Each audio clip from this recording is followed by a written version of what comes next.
Oh, come on, give me a break. Okay, have a break.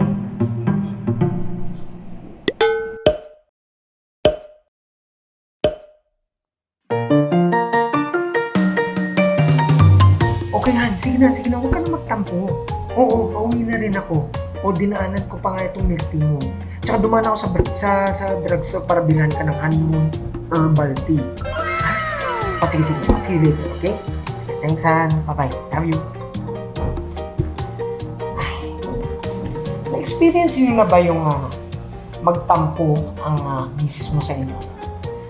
Well, I guess that's really part of any marriage or relationship for that matter, hindi ba? But nevertheless, nakakainis at nakaka-stress talaga yun, hindi ba?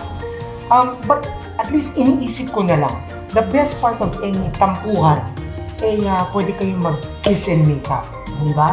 Yan yung pagkakataon na pwede ka nang dumiskarte to win back her love and trust. Ngayon yung mga ibang lalaki, syempre dinidate nila ang misis nila. Pero alam niyo naman, panahon ng pandemya, mahirap nang lumabas, hindi ba? So we all have to get creative in order to spark the romance. Well, ako, ang ginagawa ko madalas pag nagtatampuan kami ni misis, syempre, may flowers naman dyan dahil mahilig yun sa roses eh. And syempre, nilalambingan ko, tinitingnan ko kung medyo okay na yung mood. Tapos hahalikan ko, pamumiti, yun, tuloy-tuloy na yun. Anyways, yun ang diskarte ko. Kayo naman guys, ano ba ang style ninyo? Ano ba ang diskarte ninyo when you kiss and make up? So, don't forget to comment down below para naman malaman din naman namin at baka naman may matutunan din kami sa inyo. But in a while, we will be interviewing a real-life couple at pag-uusapan namin ang topic na ito mismo. And we will be meeting them right here in Good Milk Tea, right in Timo.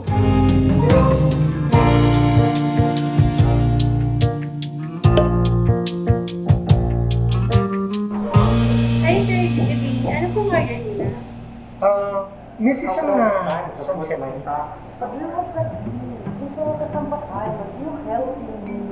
And that's why you have to help me too. Yeah, ito, sunset. Oh, come on, give me a break. Okay, have a break.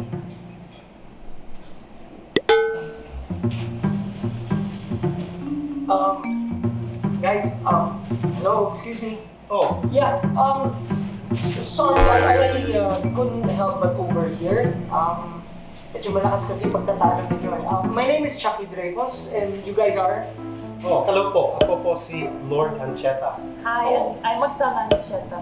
Oh, okay, so kayo pala yung couple that I'm supposed to interview here. Anyways, medyo mainit ang pagtatalo ninyo kanina. Yes, I think it's normal for any relationship to have some arguments because of a lack of communication. But this is normal as you grow over the years. And for us, since we came from different backgrounds, we always have to adjust to each other. What I wanted, Sana, was for you guys to share your love story also to our viewers because, well, we have a lot of newlywed couples, and I guess the topic would probably be how to strengthen your relationship in your marriage. And probably we can start from the beginning because very unusual ang relationship ninyo, di ba? Because as I understand, Aksana, you're a foreigner.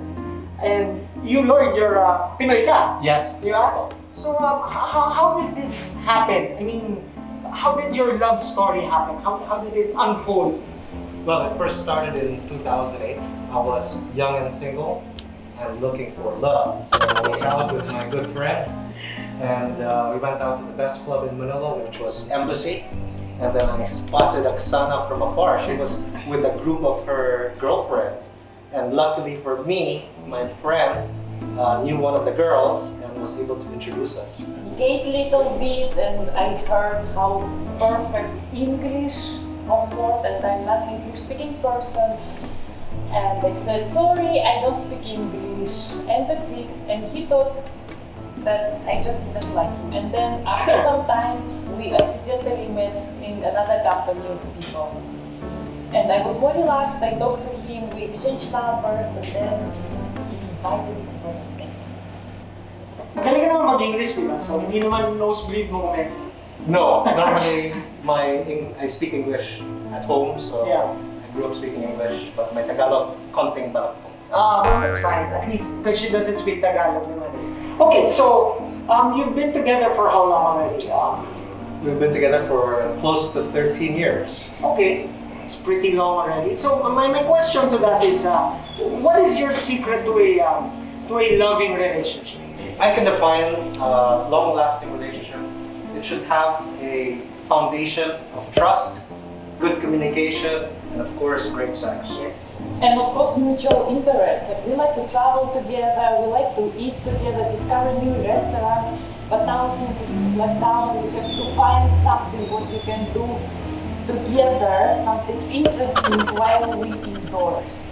There's also that saying, opposites attract. So it's not just always the common interests that bind you together, but also things that you don't really like together. Definitely, coming from different countries, the cultural differences and all of those things. Yeah.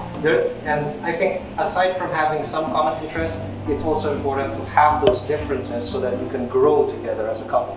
Correct. Well, anyways, it's perfect because I actually have a couples game for the both of you here. Perfect. Allow me to give this to you first. So it's fairly simple. You just raise it both at the same time when I give you a question. When I say go, just put it up together at the same time. No cheating, no looking at each other. And let's see how well you know one another. Okay? So I have a couple of questions here. And let's begin. Are you guys ready? Sure, ready. Who said I love you first? Ready? Ready? Go! Okay. So ikaw pala yung Lord? Yes. So, kindly, ano ba story nung pag I love you mo for the first time? What happened? Well, I think we were dating for maybe a month or two. Okay. I mean, it was that quick into the relationship because I never really met a woman as beautiful and as intelligent and as caring as Oksana has been to me. So I realized at that point that she was truly something special and I never wanted to let her go. Yung parang pag ayoko na pakawalan. Yes. Because she's the one. She's the one. Yeah. Okay. Tama ba? Tama. Is that correct? Oh. How did you feel when he said I love you? Happy. And I said also as respond, I love you too. Oh, so you said I love you too right away? Yes, of course. Was that already the start of the relationship? That was the confirmation? No, there was a confirmation earlier because I asked Oksana to be my girlfriend. Oh, okay. Yeah, okay. So, ganun din ako mahilig ako sa, kailangan sure di ba, na may label na ba tayo? Parang ganun yung dating, di ba? I think it's very important for women to get that label because if not, they might just be a one-night stand. Correct. And no woman wants to be that. Correct. You have to give them that respect also. Exactly. Okay.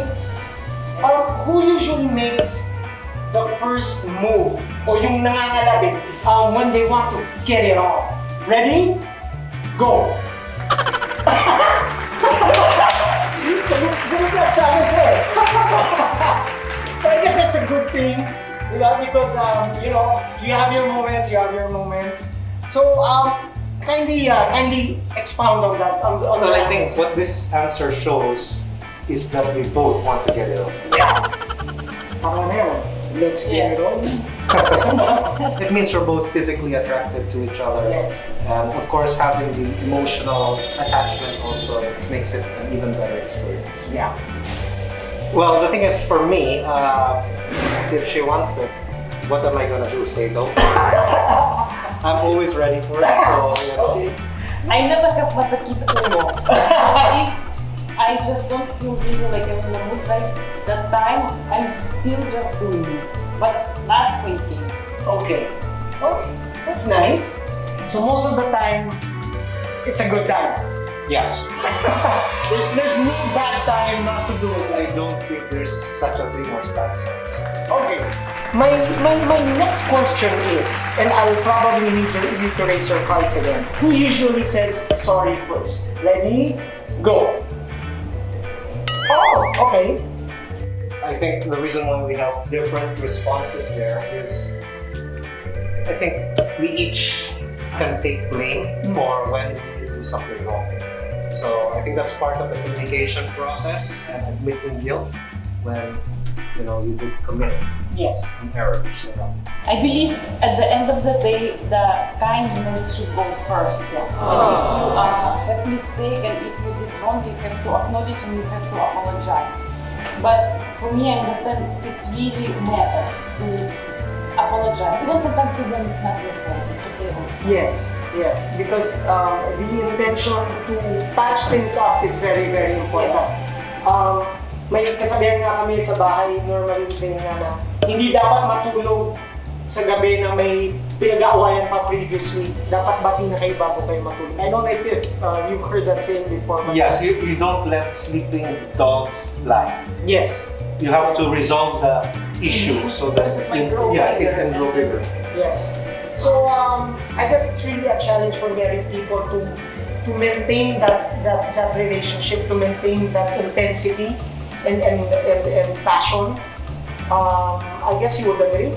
Yes, I would agree with that. Actually those imperfections and differences, even though people could see that as a negative thing, actually I think it should be appreciated because those are the things that make those people individuals and unique, and we should cherish those differences. Correct. Sa mga babae, no, why is it sana? I mean, kayo mga girls, when you say something, especially in an argument, you say something but you don't mean that. Alam mo, My wife's like that also. yes, it's true, but for us it's also like could be a language barrier.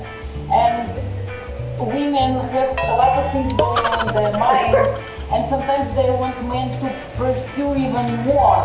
And that's why she thinks that if she say no or something different, he will work harder for that. But she really means something else. Well, guys, no relationship naman is immune to conflict. Lahat naman ng bagay, napag-uusapan at nare-resolve. But when you feel that you've, hit a wall in the relationship, hindi naman masama. It's not wrong to seek professional advice, di ba? That way you can, ika nga sabi mo, kiss and make up, di ba? Kiss and make up, and para maibalik ang romance and for you to be able to express your love naturally, di ba? And I guess no one understands this more than HoneyMoon Herbal Tea for men. It's a tea with a blend of 12 Chinese medicinal herbs that brings out men's vigor and vitality. Ayan. So HoneyMoon Herbal Tea invited life coach, marriage counselor, and psychologist, Coach Matt Doming, to of course help couples in this situation. Well guys, please help me welcome Coach Matt. Hi! Coach Matt. Hi, good day sa inyong lahat. Good day, Chuckie. And of course, sa ating loving couples na nakikinig ako kanina, napaka-sweet, napakagandang pakinggan si Lord and Akasana.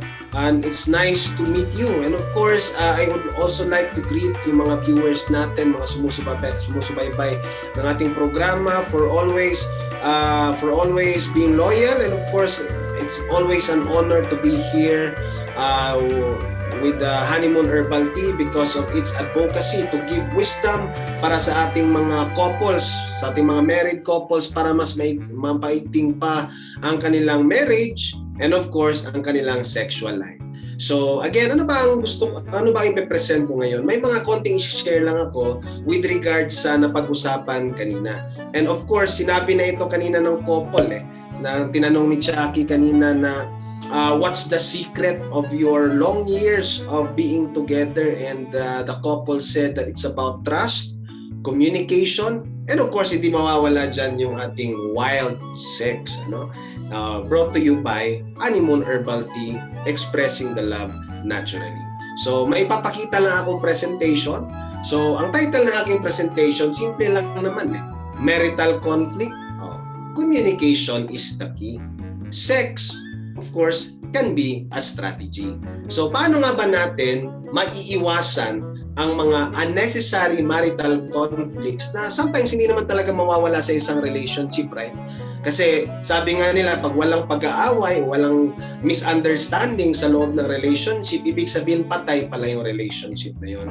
So, of course, it goes without saying that in every active and loving relationship, may mga times na may misunderstanding, may mga konting alitan din. However, may mga iilan sa mga marital conflict na yun ang pwede namang iwasan in the first place, o di kaya naman pwedeng isolve kaagad na hindi na kailangan pang tumagal at maapektuhan pa, maging toxic pa ang ating relationship. So maybe let's just start by saying na conflicts cannot be avoided. Diba? Ako lagi ko itong naririnig sa mga mag-asawa na wala naman talagang perpektong pagmamahalan, coach. Wala naman talagang perpektong relationship. May mga pag-aaway talaga. Yes, tama po yan. No? That's our popular belief. Hindi po talaga maiiwasan ang pag-aaway.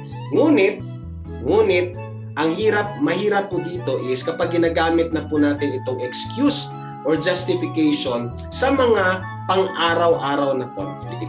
Yung conflict, paminsan-minsan, okay lang.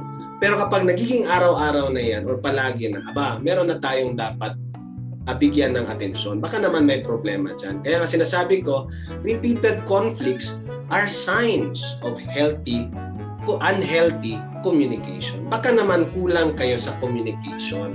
Kaya kayo laging nag-aaway. No, ang hirap niyan Kasi kung titingnan talaga natin, all marital conflicts will boil down to misunderstanding. And all misunderstanding will boil down to miscommunication.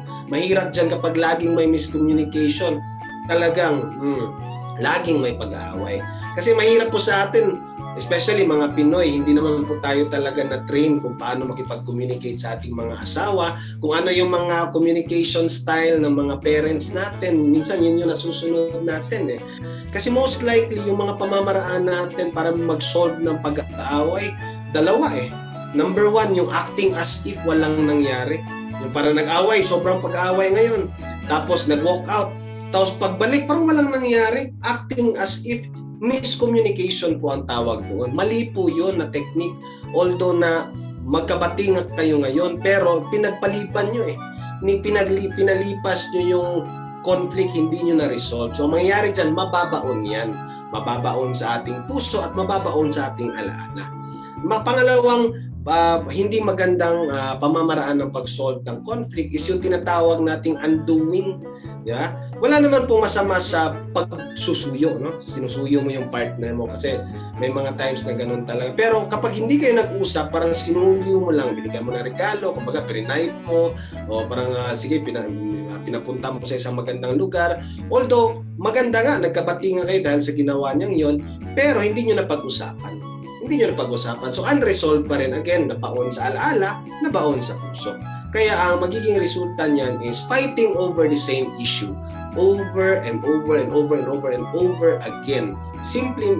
Which simply means na you need to communicate more. Kasi ang result po nung undoing, nung acting as if walang nangyari, na hindi natin pinag-uusapan yung problema, aside na palagi kayo mag-aaway-away, parehong topic, di ba? Lagi niyong binabalik yung past, yung nakaraan. Sabi nga, don't bring back the past anymore. Pero minsan di natin mapigilan kasi hindi natin na-resolve yun Hindi na-resolve. Kaya bago pa man mabaon yun na unresolved, dapat pinag-usapan na.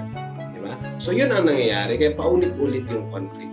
Ano nga ba ang pinaka mga essential principles ng communication na dapat nating pagkatandaan upang ma-build up natin ng mabuti ang intimacy, which is very, very important sa isang relationship. Yung intimacy, the friendship element, yung you understand each other, it really needs to be there.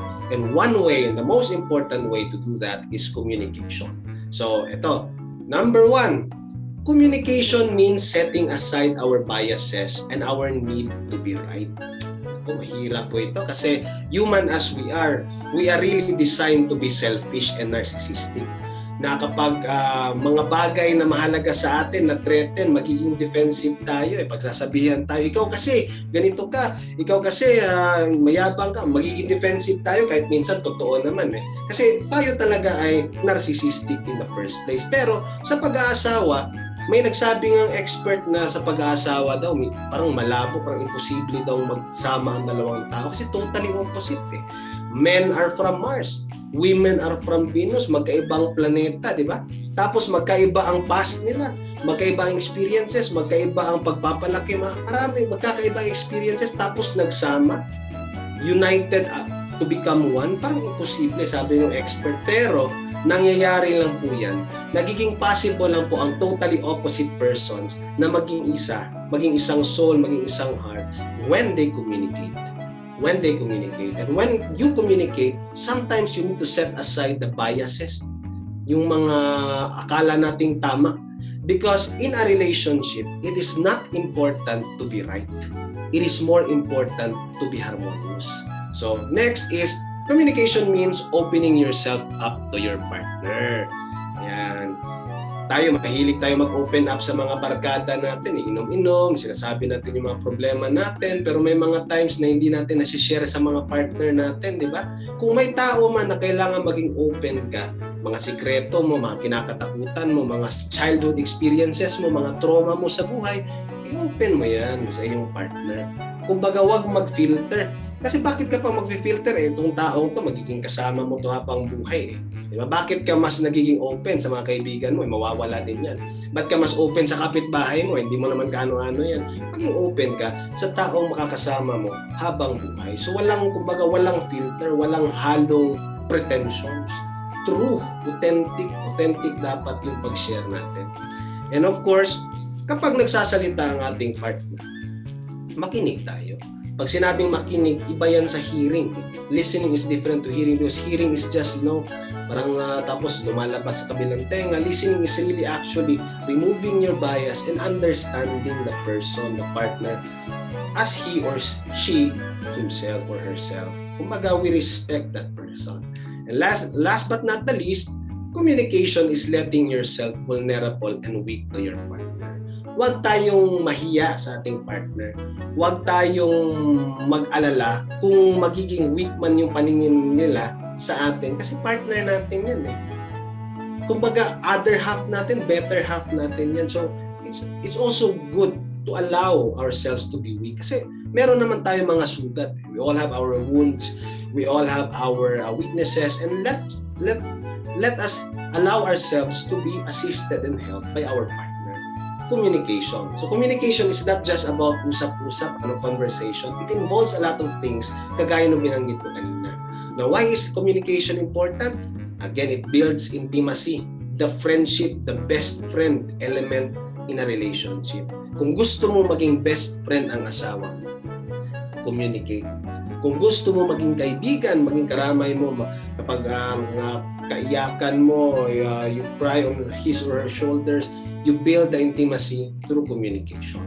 The more communication, the more bonding and friendship we develop in a relationship. In fact, every time we fight, we should learn how to talk and connect to each other. Okay? Huwag nating, tama yun huwag na nating palipasin ng isang araw na hindi natin napapag-usapan. Huwag kayong matulog na hindi nyo pa napapag-usapan. Pag-usapan po natin yan. Diba? And of course, hindi mawawala dyan yung sex. Diba? Siyempre, pag nag-away, pinag-usapan, sex agad ang kasunod dyan because sex can also be a powerful tool for communication. It has the power to express what cannot be communicated through words. Sometimes, we can only say so much.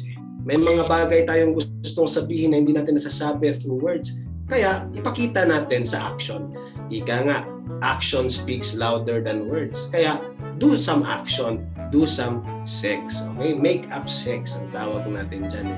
So, the better your sexual performance and the more you are present in sex with your partner, the greater the communication. Kaya tama si Lord kanina nung sinabi niya hindi mawawala dyan yung sekreto sa long-term relationship, yung wild sex, romantic sex. Diba?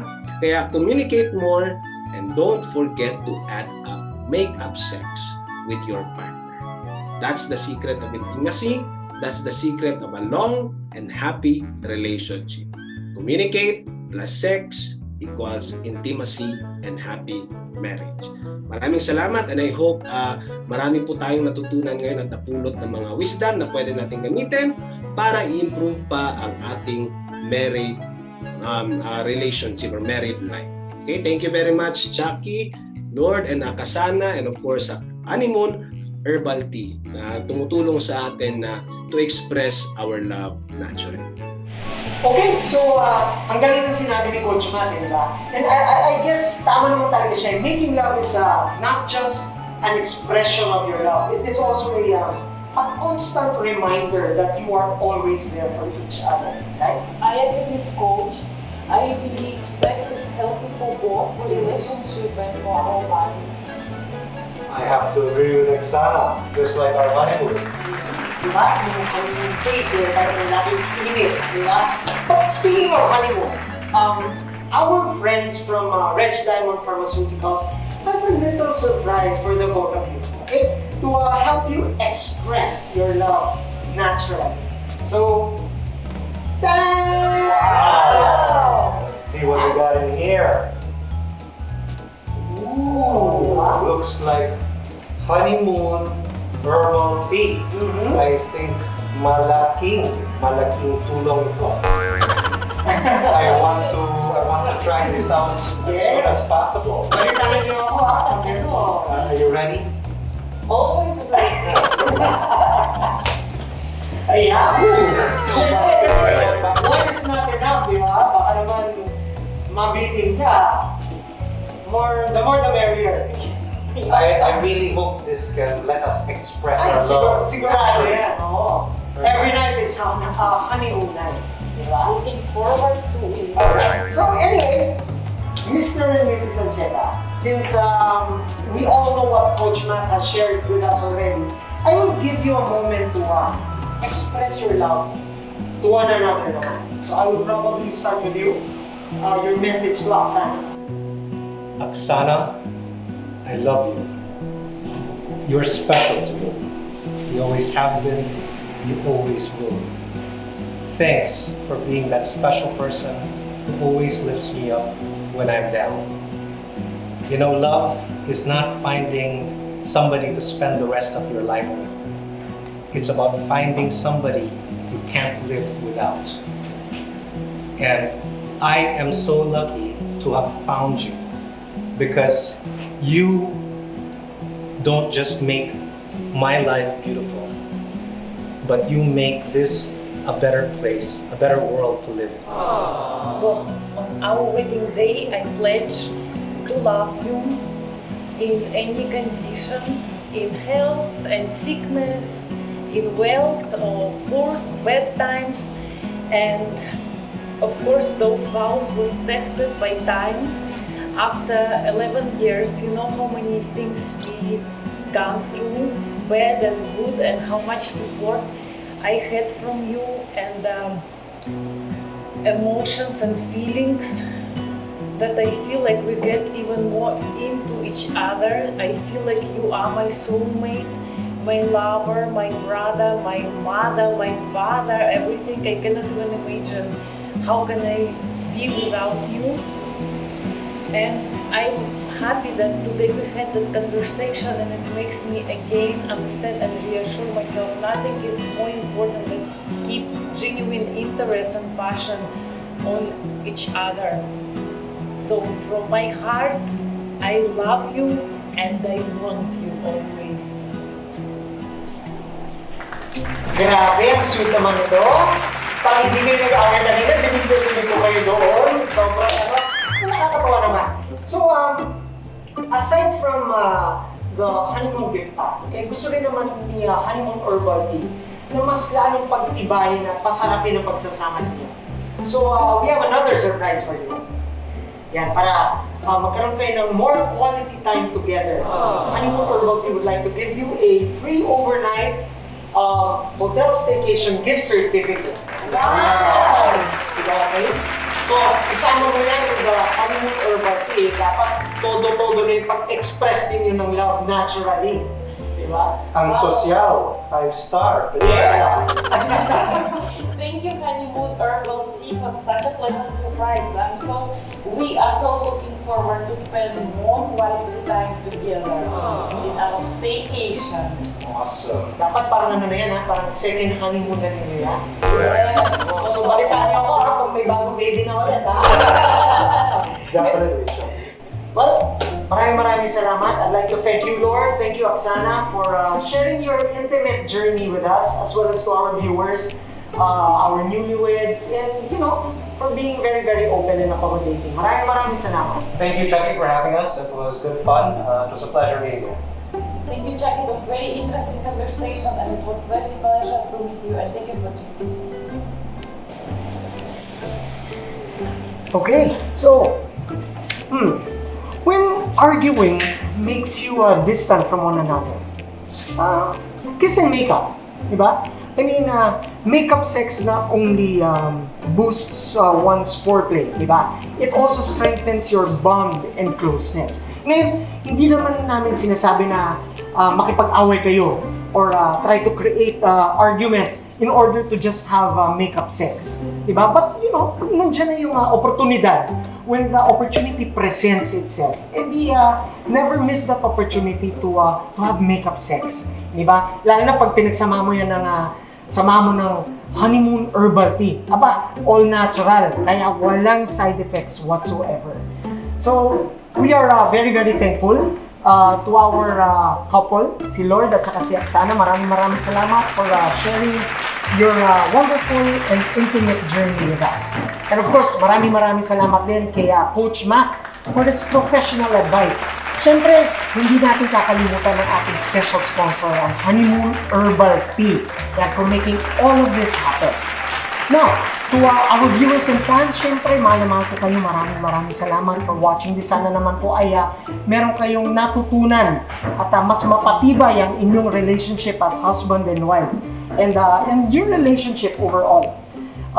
So guys, please don't forget to subscribe to my YouTube channel. Don't forget to follow me on Instagram. And most especially, wag po ninyong kalilimutan, please like HoneyMoon Herbal Tea's Facebook page. Okay, wag ninyong kalilimutan yan. And if you guys have a special story, a love story, something unique, don't forget to message me. Don't hesitate to message me. Samahan nyo na lang ng hashtag na Honeymoon Express Love Naturally. Okay? So paano? Goodbye na muna tayo for now. Stay in love and of course, stay safe. I love you, babe.